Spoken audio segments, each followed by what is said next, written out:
সূরা ইয়াসিনের নাম শুনেছেন না আপনারা সবাই? মুখস্থ আছে না অনেকের? আমরা ছোটবেলা থেকে দেখতাম যে আমাদের দাদিরা, নানিরা, মায়েরা, খালারা ওনারা সূরা ইয়াসিন সকালবেলা পড়তেন, তাদের মুখস্থ ছিল সূরা ইয়াসিন। তো সূরা ইয়াসিন দুইটা পারায় একসাথে করে অবস্থিত, 22 এবং 23 পারা। এটা মাক্কি সূরা, ধারাক্রম অনুসারে এটা কোরআনের 36 নম্বর সূরা। এই সূরাটির আয়াত সংখ্যা মোট 83। এই সূরা অনেক ফজিলত আছে, কিন্তু ফজিলতগুলো বেশিরভাগ দুর্বল সনদের। একটা শুধু হাসান পর্যায়ের হাদিস পাওয়া যায়, বাকি সব দুর্বল। তো দুর্বল হলেও সমস্যা নাই, ফজিলতের ক্ষেত্রে দুর্বল হাদিস গ্রহণ করা যায়। কি কি আছে? এক হাদিসে সুনানে তিরমিজির বর্ণনায় রাসূল সাল্লাল্লাহু আলাইহি ওয়াসাল্লাম বলেছেন, ইন্না লিকুল্লি শাইআন কলবান ওয়া কলবুল কুরআনি ইয়াসিন। সব জিনিসের হৃদয় আছে, আর কোরআনের হৃদয়ের নাম হচ্ছে সূরা ইয়াসিন। যে ব্যক্তি একবার সূরা ইয়াসিন পড়ে, সে 10 বার পুরো কোরআন পড়ার সওয়াব পেয়ে যাবে। এটা একটা ফাজিলত। আচ্ছা, আরেক ফাজিলতে আছে, রাসূল সাল্লাল্লাহু আলাইহি ওয়াসাল্লাম বলেছেন, ইকরাউ সূরাতা ইয়াসিন আলা মাউতাকুম। তোমাদের মুমূর্ষদের সামনে বসে সূরা ইয়াসিন পড়ো।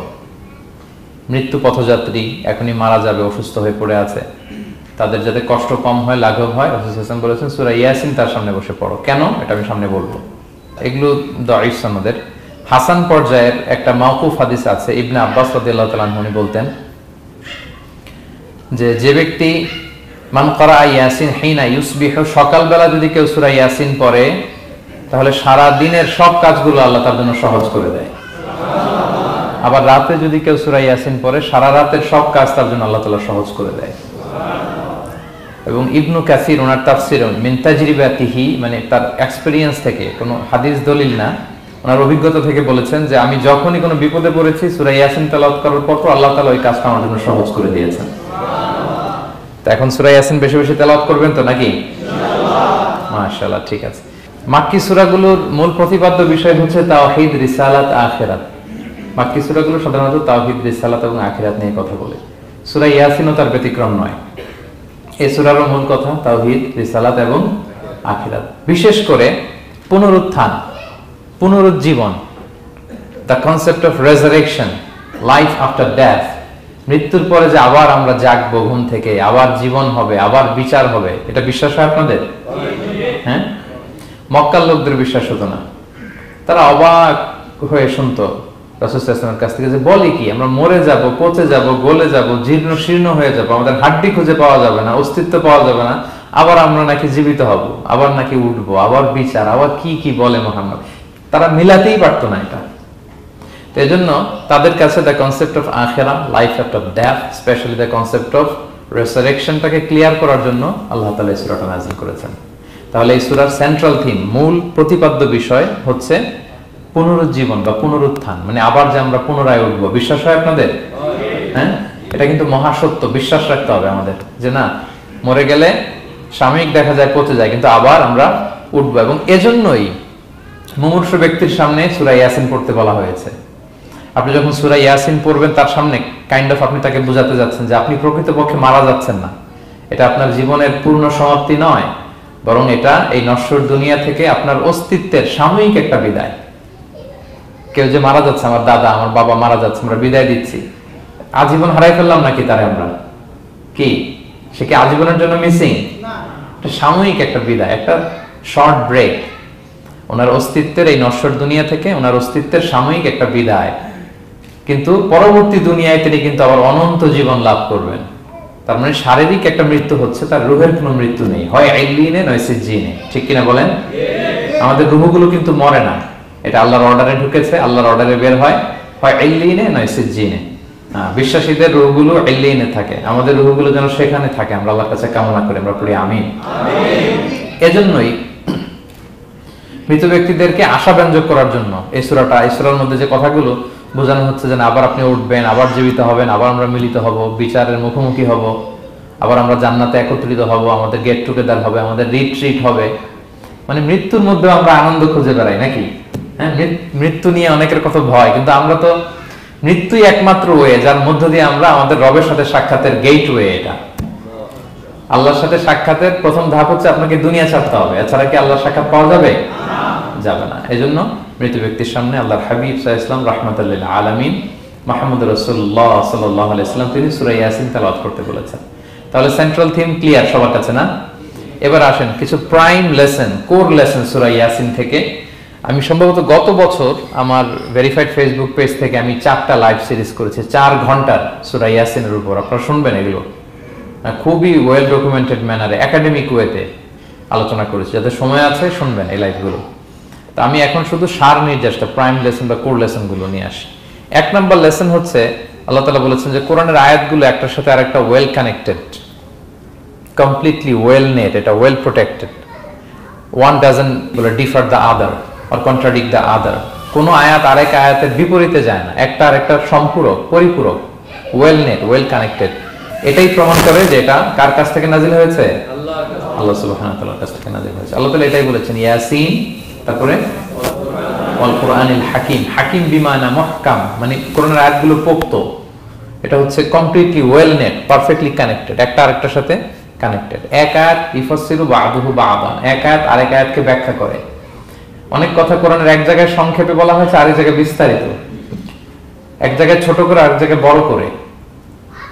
কোন আয়াত আরেক আয়াতের সাথে কন্ট্রাডিক্ট করে না। আল্লাহ তাআলা বলছেন আফালা ইয়াতাদাব্বারুনাল কুরআন ওয়ালাউ কানা মিন ইনদি গায়রিল্লাহি লাওয়াজাদু ফীহি ইখতিলাফান কাসীরা।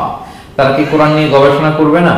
এই কোরআন যদি আল্লাহ ছাড়া অন্য কারো কাছ থেকে নাজিল হতো তাহলে তারা কোরআনের মধ্যে অনেক বিরোধ দেখতে পেত, পরস্পর বিরোধ, অনেক বিরোধ দেখতে পেত। কিন্তু কোরআনের ভেতরে এই পুরো 30 পারায় কোথাও কি এক আয়াতের সাথে আরেক আয়াতের কন্ট্রাডিকশন আছে? কোনো বিরোধ আছে বলেন? না, এটা ওয়েল নেট, ওয়েল কানেক্টেড। অন্য আয়াতে আল্লাহ বলছেন লা ইয়াতিহিল বাতিলু মিন বাইনি ইয়াদাইহি ওয়ালা মিন খালফি। সামনে থেকে পেছন থেকে কোরআনে কোনো বাতিল অনুপ্রবেশ করতে পারে না, কারণ তানজিলুম মিন হাকিমিন হামিদ, এটা প্রজ্ঞাময়, প্রশংসিত আল্লাহর পক্ষ থেকে একটা প্রোটেক্টেড একটা কিতাব নাজিল হয়েছে। ফলে এটা কিয়ামত পর্যন্ত প্রোটেক্টেড থাকবে। এক আয়াত আরেক আয়াতের ব্যাখ্যা করে দেয়, এটা হচ্ছে একটা ব্যাখ্যা। আবার আল কুরআনিল হাকিম মানে হচ্ছে বিজ্ঞানময় কোরআন। কোরআনের মধ্যে অনেক বিজ্ঞানের কথাও আছে। শুধু বিজ্ঞান, বিজ্ঞান নিয়ে কি আছে প্রায় 1.5 ঘন্টার লেকচার আছে আমার। Scientific indications of the holy Quran, cosmic symbols, natural phenomena, cosmology, embryology, morphology, blah blah blah, অনেক কিছু। কিভাবে এই পানি উপরে যায়, ওয়াটার সাইকেল, হাইড্রোলজিক্যাল সাইকেল, বৃষ্টি হয়, সূর্য কিভাবে ডোবে ওঠে, চাঁদ, তারপর মহাবিস্ফোরণ, বিগ ব্যাং থেকে শুরু করে মায়ের পেটে বাচ্চার ভ্রূণ কিভাবে ডেভেলপ করে, যত কসমিক সিম্বল আছে কোরআনে, এটা নিয়ে আমার 1.5 ঘন্টার একটা কোরআনের সায়েন্টিফিক ইন্ডিকেশনাল লেকচার আছে। তো সেদিকে আমি যাব না।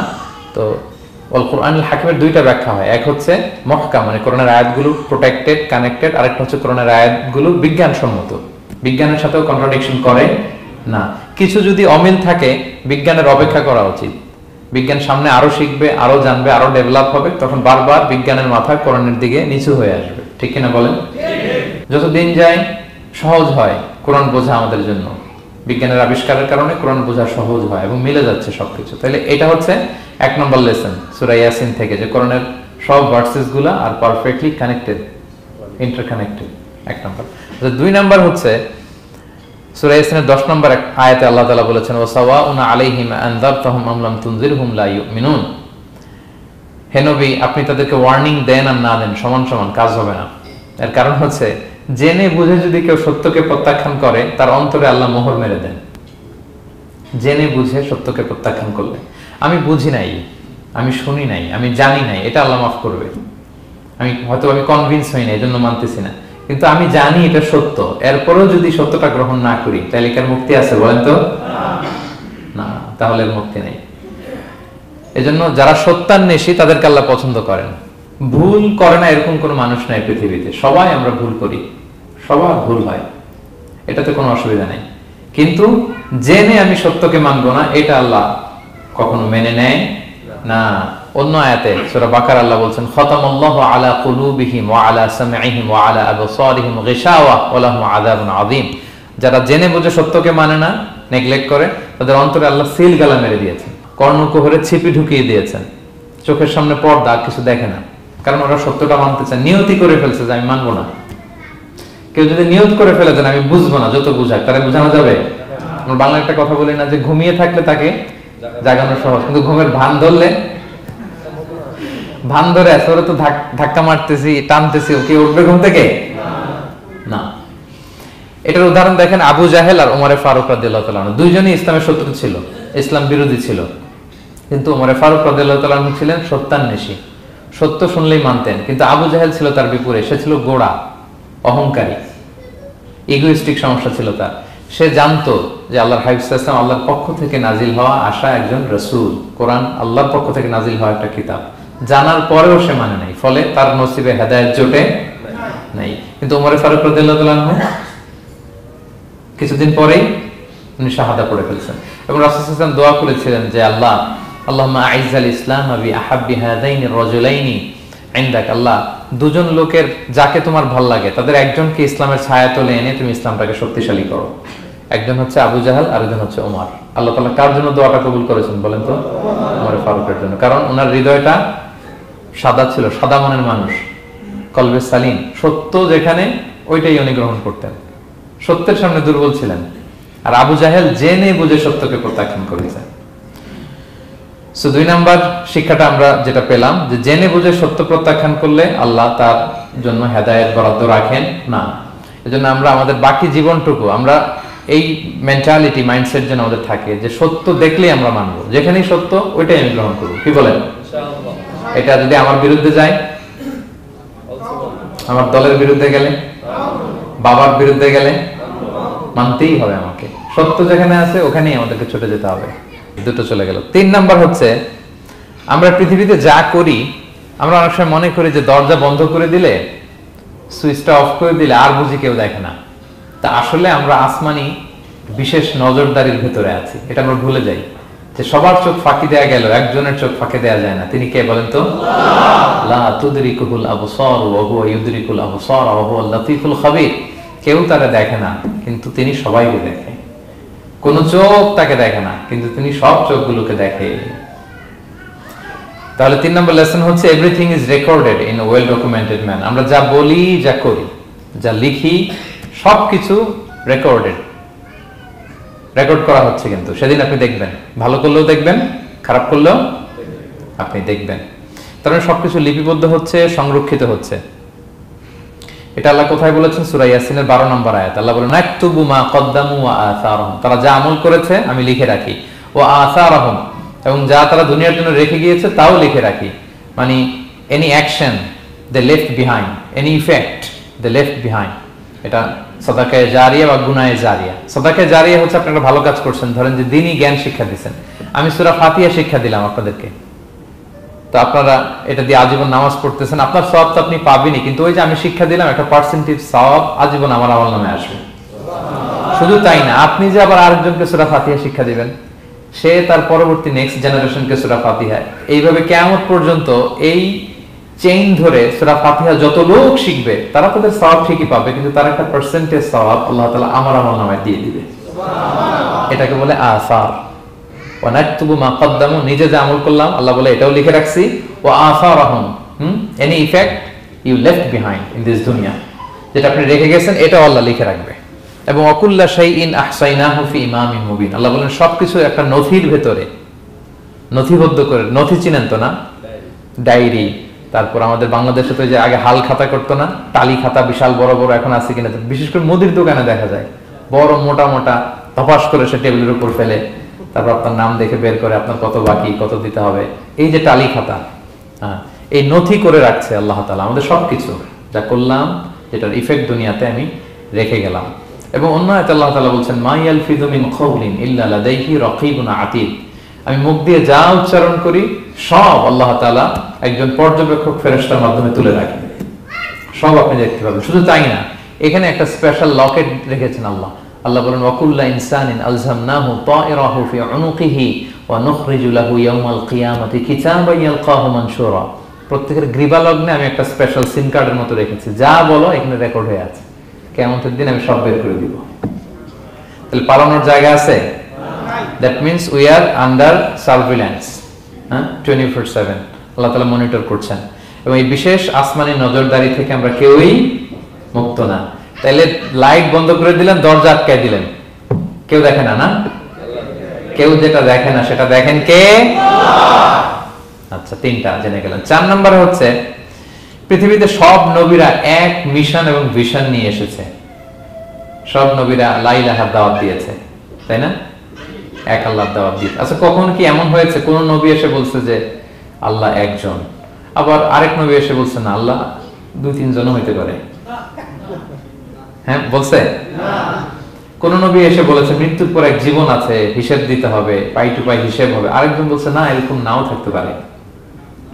এরকম এক নবী এক কথা, আরেক নবী আরেক কথা হয়েছে? এগুলো নবীদের মধ্যে, কবিদের মধ্যে হয়। এক কবি এক কথা বলে, আরেক কবি, এক দার্শনিক এক কথা বলে, আরেক দার্শনিক আরেক কথা, এক রাজনীতিবিদ এক কথা, আরেক রাজনীতিবিদ আরেক, এদের মধ্যে ধাক্কাধাক্কি হয়। কিন্তু নবীদের মধ্যে কথার মধ্যে এগুলো আছে? কারণ তারা মন গড়া কথা বলে না। ওমা ইয়ানতিকু আনিল হাওয়া ইন হুয়া ইল্লা ওয়াহয়ু ইউহা। তাদের কথা আসে একটা হেডকোয়ার্টার থেকে।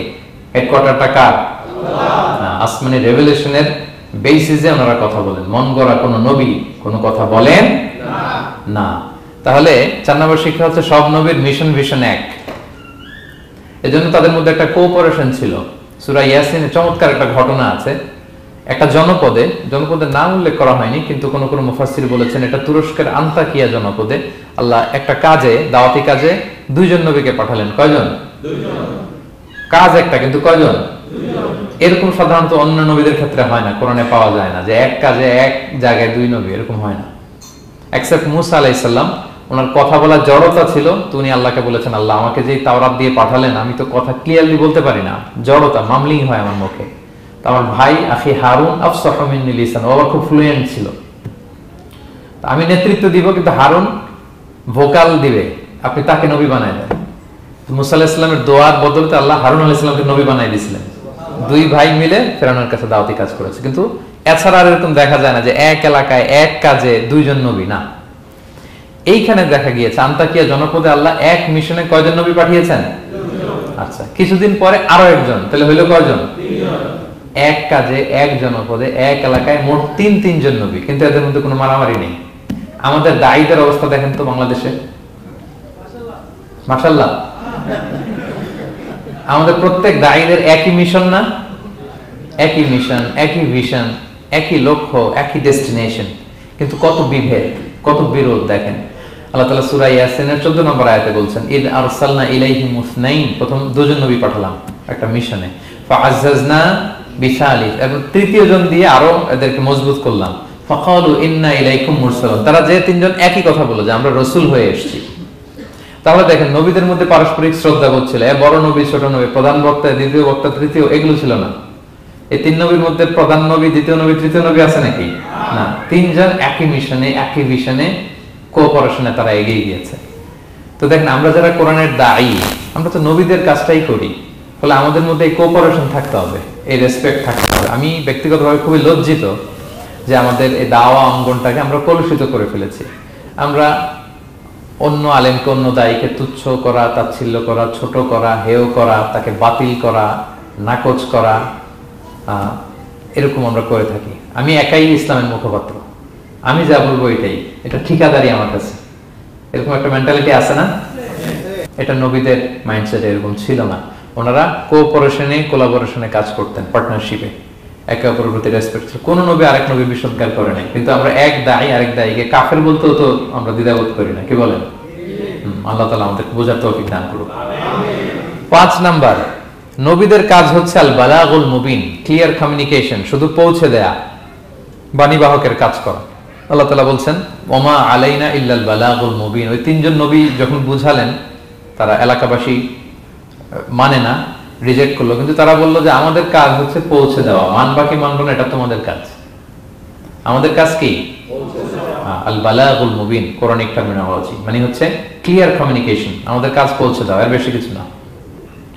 আমরা অনেক সময় একটু জবরদস্তি করতে চাই, জোরাজুরি করতে চাই, এই নামাজ পড়ো না কেন, তাকে জোরাজুরি করা, দাঁড়িয়ে রাখানো, জোরাজুরিতে বেশি কাজ হয় না। আপনি পাওয়ারফুল মেসেজ দিবেন, ইনফ্লুয়েন্স করবেন, এতেই আল্লাহ হেদায়েত দিবে, কারণ হেদায়েতটা নিয়ন্ত্রণ করেন একমাত্র কে? আল্লাহ। এখানে আর কারো হাত নাই, এমনকি নবীরও না। কোন নবীও চাইলে কাউকে হেদায়েত দিতে পারে না। আল্লাহর হাবিব সাল্লাল্লাহু আলাইহি ওয়াসাল্লাম মক্কায় মক্কাবাসীদের পেছনে ঘুরতে ঘুরতে পেরেশান। উনি তো রহমতের নবী, উনি ভাবতেছিলেন হায়রে একটু যদি আমার কথা মানতো তাইলেই তো জাহান্নাম থেকে বেঁচে যায়, আর একটু দাওয়াত দেই, সকালে দেই, দুপুরে দেই, বিকেলে দেই, রাতে দেই। তাদের পিছনে ঘুরতে ঘুরতে রাসূল সাল্লাল্লাহু আলাইহি ওয়াসাল্লাম পেরেশান হয়ে যেতেন। আল্লাহ তাআলা সূরা কাহফে আয়াত নাযিল করলেন, ফালাআল্লাকা বাকিউন নাফসাকা আলা আসারিহিম ইল্লাম ইউমিনু বিহাদাল হাদিস আসাফা। নবী, ওরা যদি শুনতে না চায়, আপনি তো ওদের পিছনে ঘুরতে ঘুরতে পাগল হয়ে যাচ্ছেন বোধহয়, না রেখে দেন, মানলে মানুক, না মানলে নাই। হেদায়েত দেওয়ার মালিক হচ্ছে আমি। ফাযাক্কির ইন্নামা আনতা মুযাক্কির, আপনি শুধু স্মরণ করিয়ে দেন, উপদেশ দেন। লাস্তা আলাইহিম বিমুসাইতির, আপনি বল প্রয়োগ করতে আসেন, আপনাকে দারোগা বানাই পাঠাইনি আমি, আপনি শুধু পৌঁছে দিবেন। এমনকি রাসূল সাল্লাল্লাহু আলাইহি ওয়াসাল্লাম ওনার চাচা আবু তালেবের হেদায়েতের জন্য অনেক ট্রাই করেছেন, কিন্তু হেদায়েত নসিব হয়েছে বলেন? কারণ ইন্নাকা লা তাহদি মান আহবাবতা ওয়ালাকিন্নাল্লাহ ইয়াহদি মান ইয়াশা। নবী, আপনি যাকে চান তাকে হেদায়েত দিতে পারবেন না। তাহলে আমাদের যারা দাঈ, আমাদের কাজ কি? পৌঁছে দেওয়া। বলেন তো, কাজ কি? পৌঁছে দেওয়া নাকি বল প্রয়োগ করা, জোরাজুরি করা? মাশাআল্লাহ। 7 নাম্বার লেসন হচ্ছে, এই পৃথিবীর সবকিছু আইন মানে কার? বলেন তো, আল্লাহর। ইচ্ছায় অনিচ্ছায় সবকিছু আল্লাহর আইন মানে, আমরা ছাড়া শুধু। আকাশ, জমিন, বাতাস, বৃষ্টি, মেঘমালা, পাহাড়, সাগর, নদী, সূর্য, চন্দ্র, সব আইন মানে কার? আল্লাহর আইন মানে। সে কথা আল্লাহ বলছেন, ওয়াশ-শামসু তাজরি লিমুস্তাকাররিল লাহা, আমি সূর্যের জন্য একটা গতিপথ দিয়েছি, কক্ষপথ, অক্ষপথ, সে ওইদিকেই ঘুরে, ওরা ঘুরতে বলছে ও ঘুরে, এর কোনো ব্যত্যয় নাই। যালিকা তাকদীরুল আজিজিল আলিম, এটা আমি আল্লাহ ফিক্স করে দিয়েছি। ওয়াল কামারা কাদ্দারনাহু মানাজিলা হাত্তা আদা কাল উরজুনিল কদিম, আর চাঁদকে আমি 30টা মঞ্জিল দিয়েছি। দেখবেন চাঁদ কিন্তু এক জায়গায় উদিত হয় না, 30 দিনে 30 জায়গায়, পুরো মাস ব্যাপী এদিক থেকে ওদিকে শুধু ঘুরে। এটা আল্লাহ ফিক্স করে দিয়েছে, এটা ওর বিধান। আমাদের জন্য কোরআন বিধান হিসেবে দিয়েছে, আমরা মানি না, কিন্তু প্রত্যেক প্রাণীর জন্য, সৃষ্টির জন্য যে বিধান আল্লাহ ফিক্স করেছেন, ওরা ওইটাই মানে, এর একটু অ্যাকচুয়াল পরিমাণ ডান ব্যয় করে না। সুবহানাল্লাহ, সুবহানাল্লাহ। সো জগতে সবকিছু আল্লাহর দেয়া বিধান মেনে চলে, কারণ গোটা জগৎটাই তো তার। গোটা জগৎটা কার বলেন? ফলে আইনও চলবে তার। আমরা যেন আল্লাহর সবগুলো আইন মেনে চলি। 8 নাম্বার হচ্ছে, এই যে আমরা জান্নাতের কথা শুনি, কিয়ামতের কথা শুনি, আখিরাতের কথা শুনি, একদিন আমরা এটা চাক্ষুষ দেখতে পাবো, তখন আমাদের এই বিশ্বাসটা আরো প্রগাঢ় হবে। মৃত্যুর পরে যে আমাদের লম্বা ঘুম, এই আমাদের নিদ্রা ভঙ্গ যেদিন হবে, সেদিন আমরা সব দেখতে পাবো, চাক্ষুষ কিয়ামতের সবকিছু। সেটা আল্লাহ তাআলা বলছেন, নুফিখা ফিস সূরি ফাইদাহুম মিনাল আজদাসি ইলা রাব্বিহিম ইয়ানসিলুন, ইসরাফিলের সিংহার ফুৎকারে সেদিন সব মানুষ জেগে উঠবে। আপনারা ইসরাফিল আলাইহিস সালামের নাম শুনেছেন? কে উনি? একজন ফেরেশতা।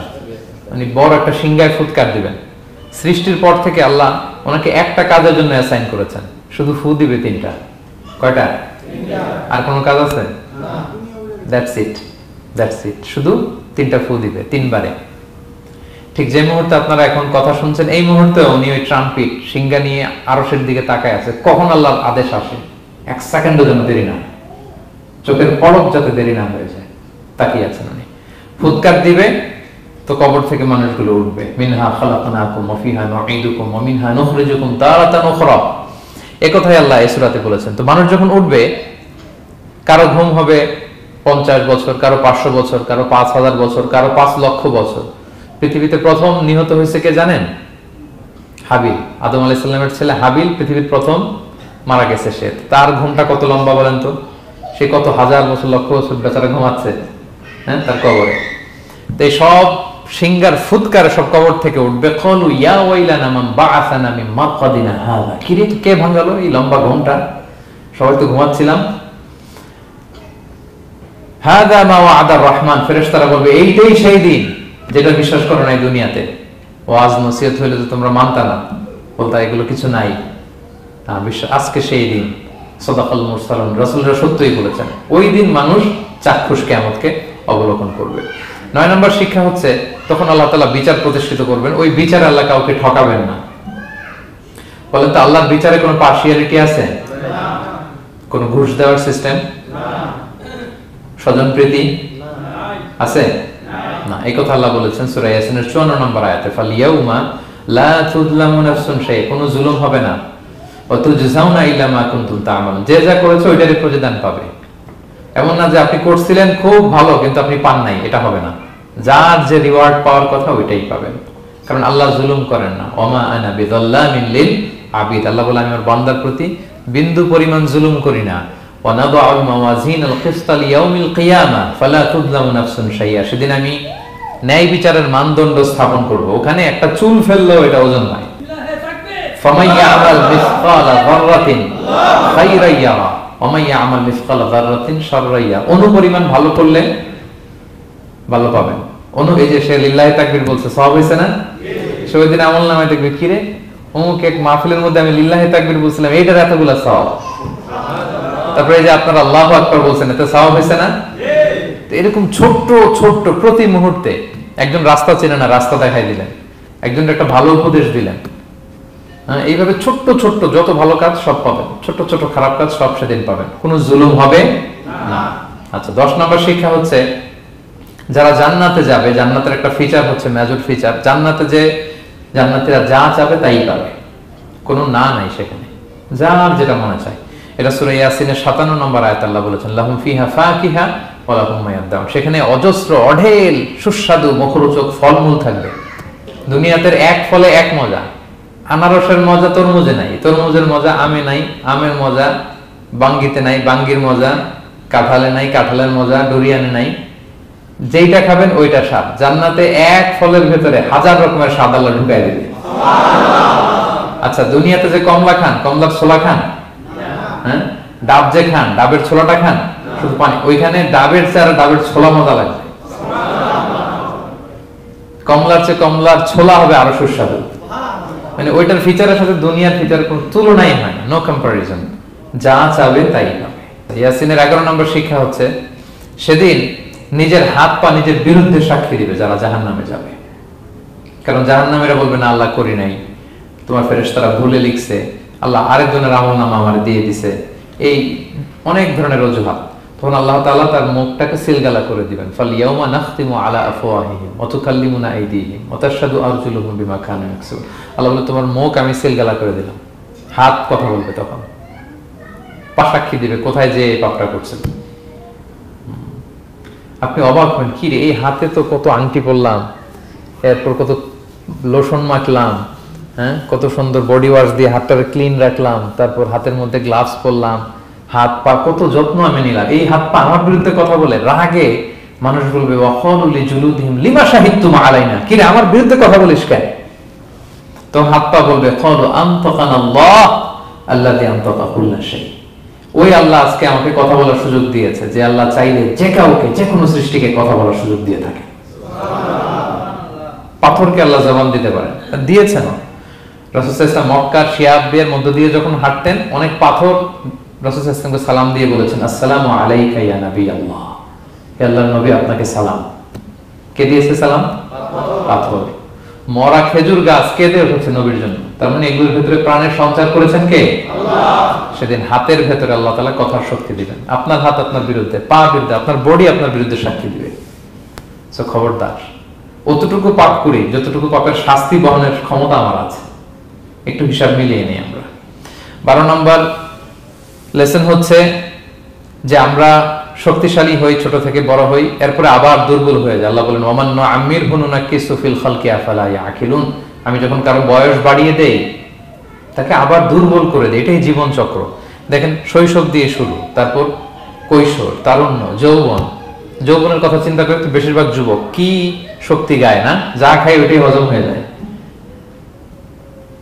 ওভারটাইম করতে পারি, লাগাতার কাজ করতে পারি, মানে অনেক ক্যাপাসিটি। কিন্তু সেই আপনি যখন 60, 70, 80-তে যাবেন আর পারা যায় না, তখন একটা লাঠি লাগে। কি লাগে? আরো বাড়লে 90 যখন হয়ে যায়, 100, তখন ওই যে ছোট বাচ্চারা ওরা যা বলতেছে এরকম, ওরা যেরকম বোঝে না ওইরকম বোঝে না। বাচ্চাদেরকে এদিকে খাবার দিলে দেখবেন যে এদিক দিয়ে করতেছে মসজিদে, ওই মুরব্বীরও এরকম। বাচ্চাদের প্যাম্পাস পরানো লাগে, যেখানে রাখে পেশাব পায়খানা, মুরব্বীরাও এরকম 90, 80, এদেরও পরানো লাগে, এদেরও আর কন্ট্রোলটা থাকে না। তাহলে দেখেন, this is our life cycle. এভাবেই তারুণ্য, যৌবন, প্রৌঢ়ত্ব, এরপর আবার বার্ধক্য। আল্লাহ বলে এরপরও তোমরা বুঝবা না। এটা আল্লাহ বুঝাতে চাইলেন যে আল্লাহ এক দেহে এত রূপ আনতে পারে, সে আল্লাহ কি আবার তোমাদেরকে জীবিত করতে সক্ষম না? কারণ এই সূরার মূল কথা হচ্ছে পুনরুজ্জীবন, রেসারেকশন। আল্লাহ বারবার ঘুরিয়ে ফিরিয়ে নানা আয়াত দিয়ে বুঝাতে চাচ্ছেন যে আমি তোমাদেরকে আবার পুনরায় জীবিত করতে পারি। তো যে আল্লাহ এত কিছু করতে পারে, সে আবার আমাদেরকে জীবিত করতে পারে না? বলেন। আচ্ছা, 13 নম্বর শিক্ষা হচ্ছে অতীত ভুলে যাওয়া। এটা আমাদের জীবনের জন্য অনেক বড় বোকামি। আমরা ভুলে যাই, অনেক সময় আমরা কি ছিলাম, কোথায় ছিলাম ভুলে যাই। আল্লাহ বলেন আওয়ালাম ইয়ারাল ইনসানু আন্না খালাকনাহু মিন নুতফা ফাইদা হুয়া খাসীমুম মুবিন।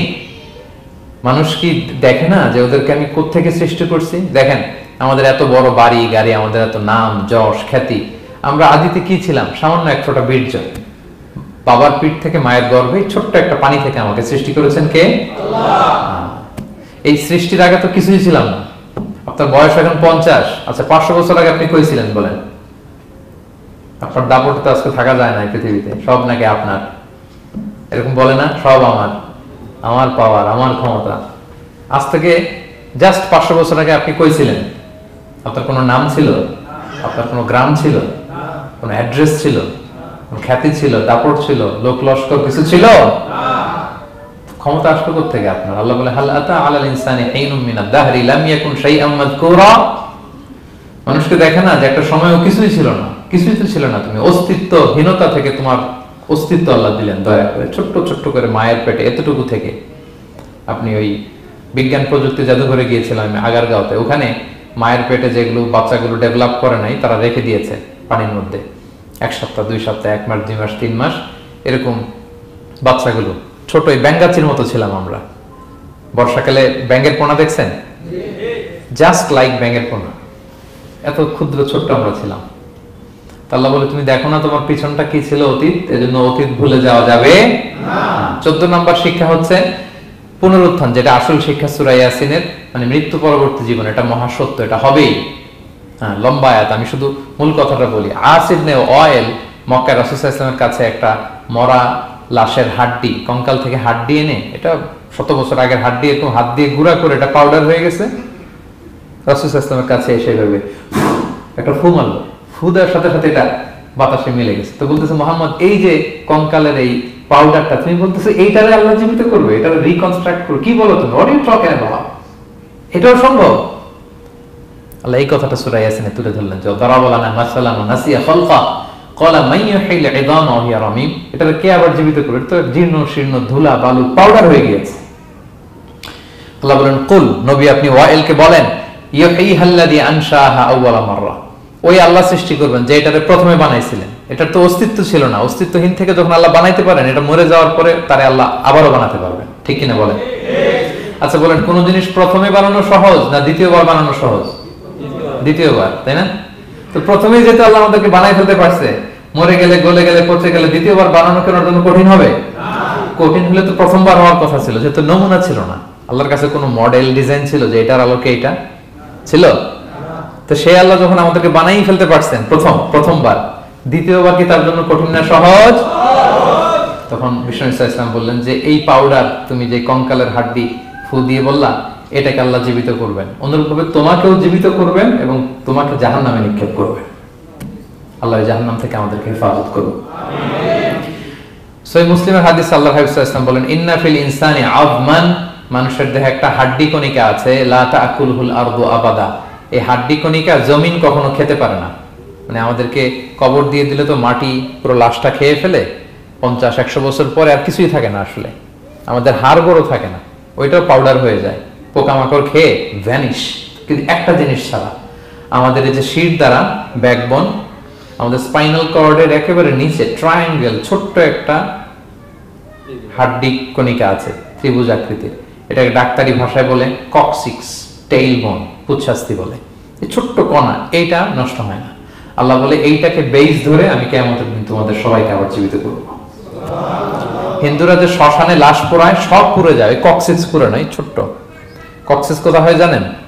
গরুর লেজটা যেখান থেকে শুরু হয় ওই জায়গায়, মানে আমাদের শিরদাঁড়ার একেবারে নিচের দিকে ছোট্ট একটা ট্রায়াঙ্গেল হাড্ডি কণিকা আছে, খুবই ছোট ট্রায়াঙ্গেল বোন পার্টিকেল, এটা থেকে আল্লাহ সৃষ্টি করে। এটা বিমানের ব্ল্যাক বক্সের মতো, বিমান জ্বলে পুড়ে যায়, সাগরের নিচে গেল ব্ল্যাক বক্স কিছু হয় না। জানেন যে MH কত 370, ওই যে ডুবলো, যে ভারত মহাসাগরের নিচ থেকে 3 দিন সিগন্যাল দিচ্ছিল ব্ল্যাক বক্স, এরপর এটার ব্যাটারিও নাই, আর দিতেও পারে নাই, দেখেন সব ধ্বংস হয়ে যায়। ব্ল্যাক বক্স থেকে বিমানের সর্বশেষ কি হয়েছিল ইনফরমেশন গুলো পাওয়া যায়, ওইটা নষ্ট হয় না সাধারণত বিমানের। এই আল্লাহ তাআলা এই ব্ল্যাক বক্স দিয়ে দিয়েছেন আমাদের পেছনে, আজবুল জানা, এখান থেকে আল্লাহ তাআলা সেদিন আমাদেরকে রিকনস্ট্রাক্ট করবেন। তাহলে পুনরুত্থান, আবার যে আমরা জীবিত হবে, এটা বিশ্বাস হয় আপনাদের? হয়। এটা করতে আল্লাহ কিছুই লাগে না, শুধু কোন বললেই হয়ে যায়। কি বললে? এই কুন কথা দিয়ে আল্লাহ তাআলা শেষ করেছেন সূরা ইয়াসিন। আল্লাহ বলেন যে আল্লাহর যে অসীম ক্ষমতা, এটা শুধু কুন বললেই হয়। ইন্নামা আমরুহু ইযা আরাদা শাইআন আইয়াকুলা লাহু কুন ফায়াকুন। কুন হও, ফায়াকুন হয়ে যায়। বি ইট ওয়াজ, হও বলতে হয়ে যায়। তাই বলে কি আল্লাহ হও বলাটাও জরুরি না, তিনি হও বলারও মুখাপেক্ষী না। দুনিয়াতে আমাদের বোঝানোর জন্য তিনি বলছেন যে আমি কোন বললেই হয়ে যায়, আমার কোনও বলা লাগে না, চিন্তা করা মাত্রই হয়ে যায়। ফাআলুল লিমা ইউরিদ, তিনি যা ইচ্ছা তাই করতে পারেন। সো সেই আল্লাহকে যেন আমরা ডাকি, তার কাছে যেন আমরা ফরিয়াদ করি, আমাদের মনের আকুতি, চাহিদা, প্রার্থনা তার কাছে যেন আমরা নিবেদন করে পেশ করি। আল্লাহ তাআলা আমাদের সবাইকে কথাগুলো বোঝার ও আমল করার তৌফিক দান করুন।